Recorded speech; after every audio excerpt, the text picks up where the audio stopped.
Hi, ഞാൻ സിന്ധു. നിങ്ങൾക്ക് എല്ലാവർക്കും ഒരു സംശയം ഉണ്ടായിരിക്കും, എങ്ങനെയാണ് മോദിക്കർ കമ്പനിയിലേക്ക് ജോയിൻ ചെയ്യുക, നമ്മൾ എങ്ങനെയാണ് പ്രൊഡക്റ്റുകൾ പർച്ചേസ് ചെയ്യുക, അല്ലേ? എല്ലാവർക്കും ഉള്ള ഒരു സംശയമല്ലേ അത്?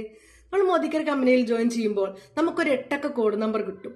അതായത് നമ്മളെ ആധാർ കാർഡ്, നമ്മളെ ഫോൺ നമ്പർ, ഇത്രയും കൊടുത്ത് നമുക്കൊരു 8 കോഡ് നമ്പർ കിട്ടും.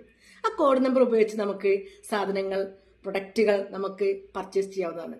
ഇതിന് മാത്രമായിട്ട് നമുക്ക് കുറെ ഡിസ്ട്രിബ്യൂഷൻ സെന്ററുകൾ ഉണ്ട്, DP സെന്ററുകൾ. അവിടെ പോയി നമുക്ക് പർച്ചേസ് ചെയ്യാവുന്നതാണ്. അതുപോലെ തന്നെ നമുക്കിതിൽ വീണ്ടും ഒരു ക്വാളിറ്റി ഉള്ളത് എന്താണെന്ന് വെച്ചാൽ, നമ്മൾ 6 മാസം നമ്മൾ ഒരു സൂപ്പർ മാർക്കറ്റിൽ നിന്നും പ്രൊഡക്റ്റുകൾ പർച്ചേസ് ചെയ്യുമ്പോൾ നമുക്ക് അവരൊന്നും തന്നെ ഫ്രീ ആയിട്ട് തരുന്നില്ല, നമുക്കതൊന്നും ഒരു ബെനിഫിറ്റും കിട്ടുന്നില്ല. പക്ഷേ നമ്മുടെ മോദിക്കർ ബിസിനസ്സിൽ നിന്ന് നമ്മൾ ആ ഒരു കമ്പനി നമ്മൾ പ്രൊഡക്റ്റ് പർച്ചേസ് ചെയ്യുമ്പോൾ 6 മാസം നിങ്ങൾ കണ്ടിന്യൂസ് ആയിട്ട് പ്രൊഡക്റ്റ് പർച്ചേസ് ചെയ്യുമ്പോൾ 7ാമത്തെ മാസം നിങ്ങൾക്ക് 1 മാസത്തെ പ്രൊഡക്റ്റ് ഫ്രീ ആയിരിക്കും. അപ്പൊ എല്ലാവരും തയ്യാറല്ലേ മോദിക്കർ കമ്പനിയിലേക്ക് ജോയിൻ ചെയ്യാൻ? Okay, thank you.